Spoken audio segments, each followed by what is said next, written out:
This is Dr. Owen Anderson, and we're continuing in Augustine's Confessions, Book 8. And here he's especially going to wrestle with the problem of the will. He is already accepted Christianity, but he also notices that within himself, he still has worldly desires, specifically lust. And he, in one sense, wills to overcome it, but he can't. So in some other sense, he wills to lust. And so in this book, we see what we might say is the final step forward for Augustine as he overcomes and understands that problem. So the book begins with him affirming that God had broken his bonds to sin. Use this phrase, God had broken his bonds. And that gives a picture of being in servitude, a slave to sin. Sin says, jump, you say, how high? You don't have the freedom to do otherwise. In that condition of sin, he did not have the freedom to do otherwise. So this breaking the bonds is a giving of freedom. Now he can do other than sin. So he says this, of eternal life, I was now certain. And he came to that through the use of reason and argument. As his objections and concerns were answered with arguments, he came to certainty. So this isn't just psychological certainty.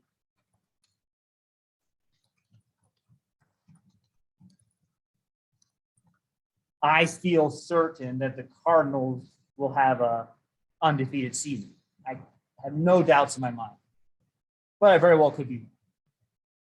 So that's subjective certainty. He came to,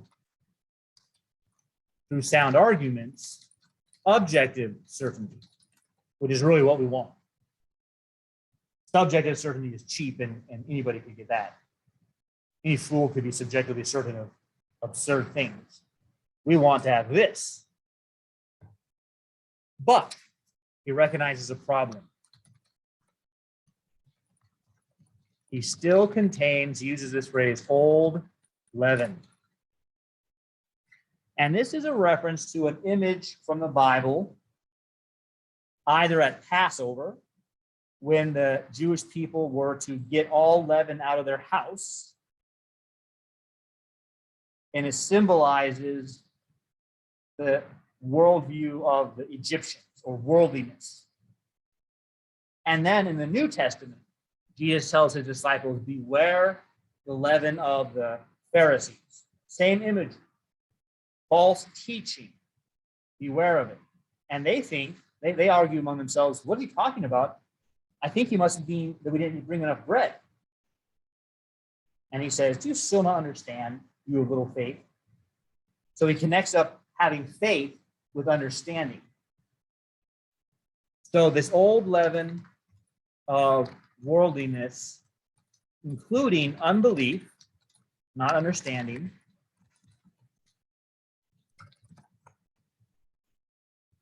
and the desires it leads to. This book 8 is about overcoming that. He says, I was still enthralled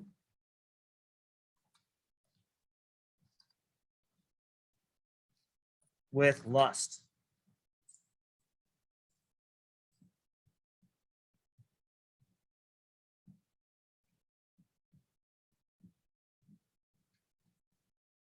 He says, in some sense,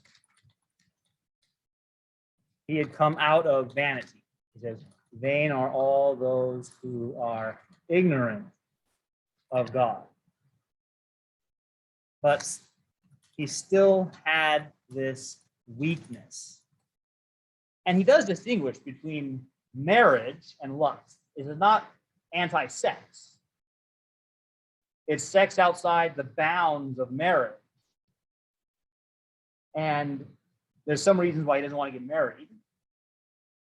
Remember earlier on, it had to do with his profession not being held back. But not wanting marriage didn't get rid of the desire for sex. So he says, quotes from the Proverbs, "Behold, the fear of the Lord is the beginning of wisdom." And the term Lord here is Yahweh. It's the covenantal name of God, not just the creator, but the one who redeems people.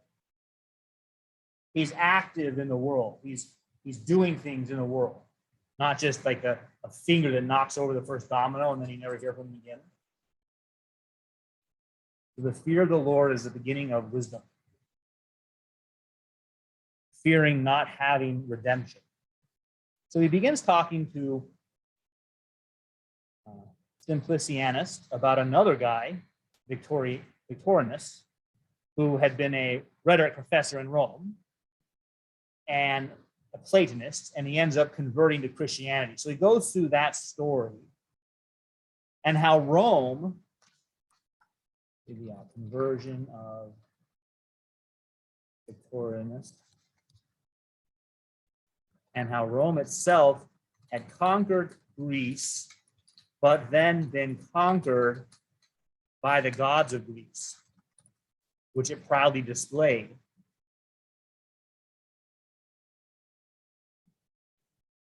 So you have to kind of wonder about that, right? Who conquered who? You might only think conquering is the one who militarily takes over the other. But if the one that they militarily take over, all their ideas go on to the conqueror, then aren't they really the conquerors? So here they are worshiping the gods. What he says, proud demon worshipers who liken God to a beast or something like that. And instead, he becomes a Christian, and he's publicly professing this Christianity, even though it will mean harm comes to him. For example, he's forbidden at one point to teach under the Emperor Julian. A law is passed that Christians are forbidden to teach the liberal arts or oratory. So the humanities have 0 Christians in them. So it affects his job. He has to make a decision of what to do. But Augustine uses this phrase, he was brought out of a deeper hell of blindness. That's the vanity of thinking you know when you do not know, and presuming to teach others what you think you know. That's blindness. And he calls it a deeper hell. Now, we normally think of hell the way they portrayed in Supernatural. A hot place down there where there are demons that poke you with pitchforks. Here, he describes it as something that is among us. Isn't that a game, Among Us? Find out which one of us is the blind, vain teacher. That'd be a good version of the app. I great claim to that. Well, you're blind. You're a blind guy. That's a kind of hell. And you're currently in hell. Not you're going to be if you're not good. You're already there.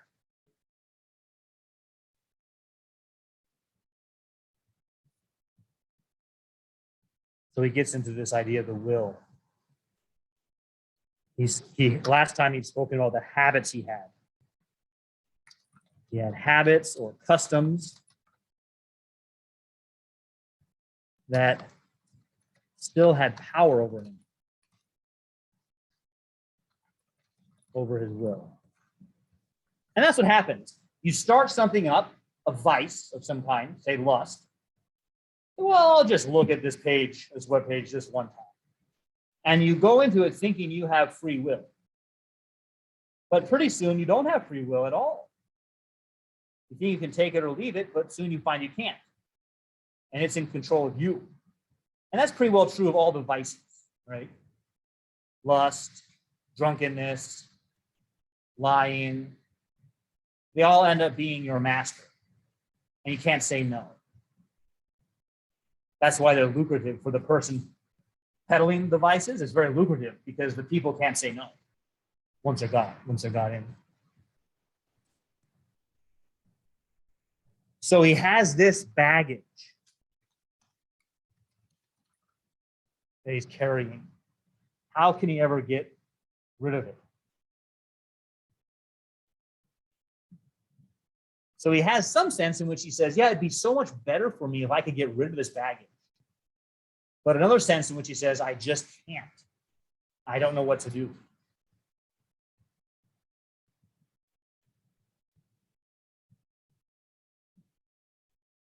So he has this pattern where he says, once he heard an argument that answered his questions, he would be persuaded and be able to do it. So when he reads, awake, thou that sleepest, and arise from the dead, and Christ shall give you light, he realizes there's some sense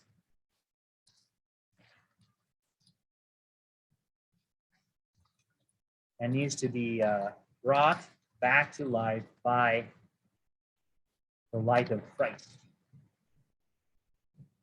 Now, Christ here is the incarnate logos, the Greek word logos. Christ means anointed one in Greek. And in John chapter 1, we're told that the logos became incarnate, Christ. So the logos, that which by which you understand, is what gives us light.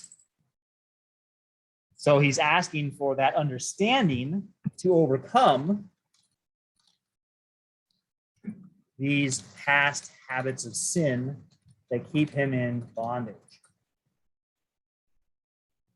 So he says in part 13 that God did deliver him out of the bond of desire. And again, especially looking to lust. And then he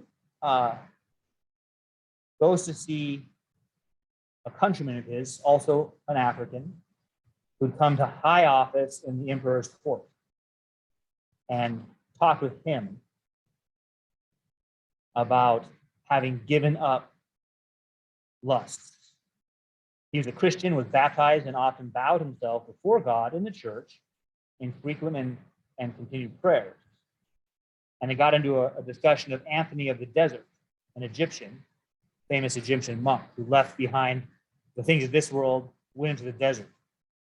So they're discussing these problems Augustine has. The context is, yeah, I have all these lusts. How are you guys able to just turn your back on them? What do you do? He calls it being stripped of the world. Worldliness that keeps him in bondage. And he comes to see how crooked he is.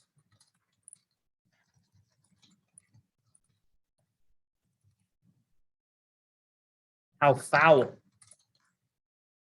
because of this divided mind and what he loves in the world. He should have a unified mind in the love of God. He's actually divided in worldliness, loving things like lust. So he's reminding himself of the many years when he studied wisdom, reading Cicero's Hortensius and the love of wisdom, but it hadn't, that kind of academic search for wisdom in the liberal arts and sciences hadn't produced a better person. Does that surprise you? You could get your BA in humanities and not have improved at all as a person. So he's reflecting back on that. And he has this phrase, perhaps the second most famous phrase, second or third. My heart is restless until I find my rest in thee is the most famous. The second most famous is, give me chastity and continency, only not yet. Faithfulness, chastity doesn't necessarily mean not sex. It means faithful to your spouse also. A married couple who are monogamous are chaste. So that's one of the options for it. And continency means power of your will, To be incontinent means you can't do what you want to do. He prays for these, but also says, not yet. I'm still enjoying the world. Maybe you've heard sort of a version of that, like, well, he's sowing his wild oats, so calm down later. But if it's good for you, you should calm down now. Don't quote unquote calm down.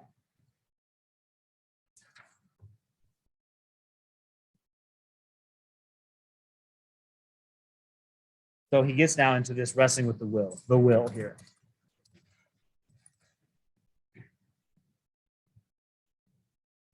He can will, but not do it, as if his limbs were too weak.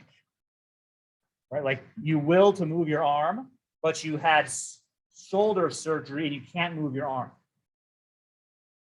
So your desire to do it, but your arm is too weak. So many things then I did when to will was not in itself to be able. So to will does not mean to be able. Sometimes people say freedom of the will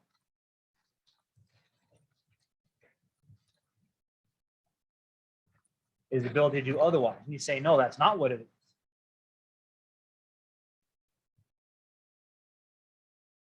It's the ability to do what you want.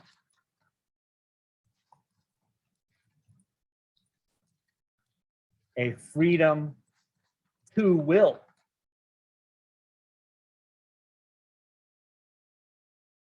And if you can will something, you could do it, but you don't want to do it, but you're able, then that freedom is really worthless. It doesn't matter to you. But if you want to do something and you're restrained, then you say, wait a minute, I'm not free. Okay, so what is being revealed here? Our wants reveal our beliefs about what is good. So what's being revealed here about Augustine is that he still has conflicting beliefs about what is good. And it's really summarized in that saying, this saying, give me chastity and continency, not yet. Those are good, but not yet, because enjoying pleasure is good. He's divided in his beliefs. There is still unbelief remaining.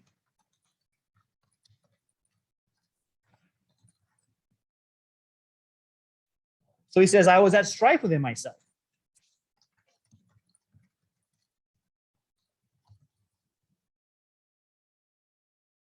Conflict within himself.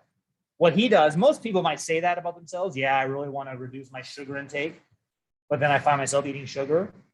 But what Augustine does is advances the problem to beliefs, not understanding what is good. Most people don't see that. So he goes through then a discussion of what the Manichees might say.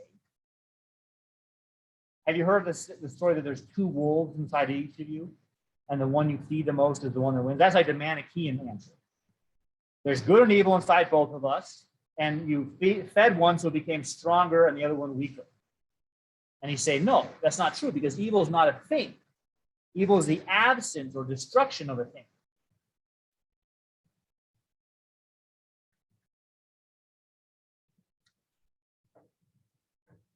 So he takes pleasure in reading the apostle or reading a psalm or discourse in the gospel. Eternal delights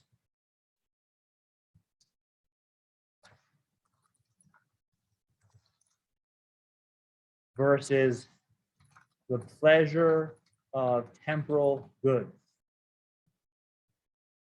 holding us below. Coddling. He's an AMC investor. Holding us below. So he calls this being soul sick. Tormented. think about what people are tormented about today and how different that is. Tormented in that he can't do what he knows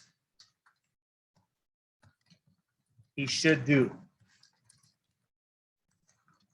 And this is because he is still not persuaded that the goods of pleasures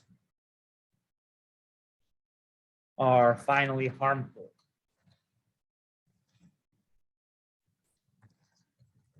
So he can say he knows the law in the sense that he has been told these pleasures aren't good, but he isn't fully persuaded yet. He says, not yet. He's still holding out. So what's it going to take to persuade Augustine? Well, here he says this, part 26. He has these habits, and they're keeping him back. He wants to shake himself free and to spring over what I was doing.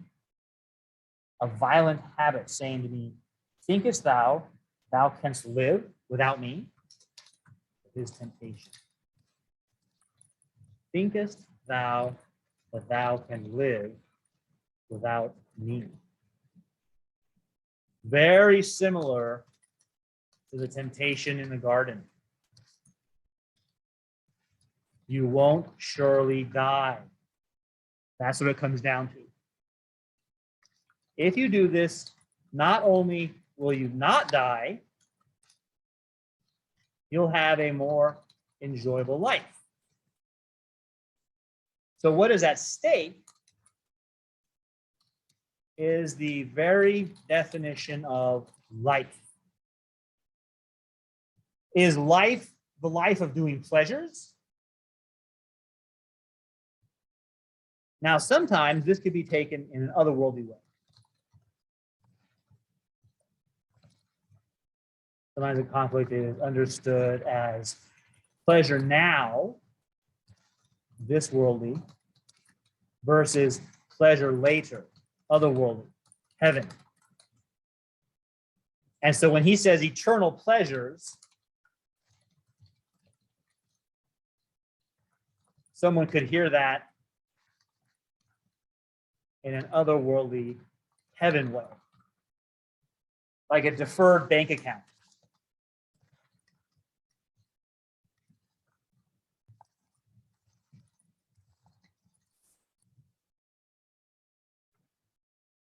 All right, I'm not going to spend my money on Frappuccinos.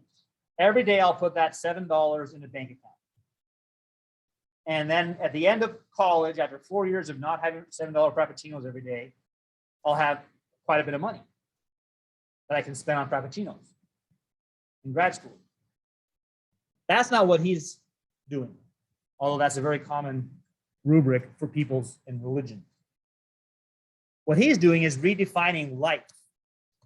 Life is knowing God, finding joy in knowing God through the work of God. When he becomes persuaded of this, the old habits fall away. But that's what it takes. Overcoming unbelief. Being able to respond to the challenge that this is life. Now, that didn't come quickly or easily. He's praying, how long, O Lord? From the Psalms, Psalm 40. You don't want to get the wrong impression that he's kind of casually going about things, and then one day, oh, okay, it pops in his head, and now he doesn't ever. No, he's wrestling, he's seeking, he's working on this, and he's saying, how long will this take? And he's in a garden. Here's why I said that was either the second or the third most famous. So what I'm about to tell you is the other most famous, probably second or third most famous saying from Augustine. He's in a garden, wrestling with these things. And his friends go a little distance away, and he hears a voice. It sounds like a child's voice. You can't tell if it is or if it's a boy or girl. He hears a voice that says, Tole lege, take and read. So he picks up the scripture and it opens to Romans chapter 13, 13 and 14, which says, not in rioting and drunkenness, not in chambering and wantonness, not in strife and envying, but put ye on the Lord Jesus Christ and make not provision for the flesh. And then he says, no further would I read, nor need I, for instantly at the end of this sentence, by a light, as it were, of serenity, infused into my heart, all the darkness of doubt passes away. So when he reads Romans 13, 13 through 14, that all his doubt passes away, and it is from that doubt passing away, unbelief, that he is able to will what is good. Knowing God. And again, that knowledge of God is something present. The enjoyment of knowing God is present and future, not just future, heaven. So that's the process by which Augustine overcomes the weakness of the will. Not by more willpower,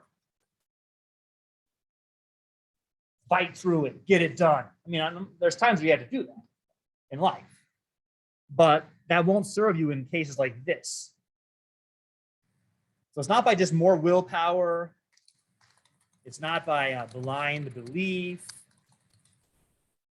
It is by growth in understanding specifically about what is life itself.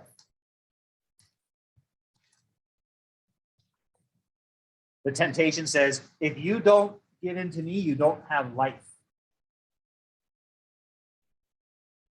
And you come and see, that's not life, that's death.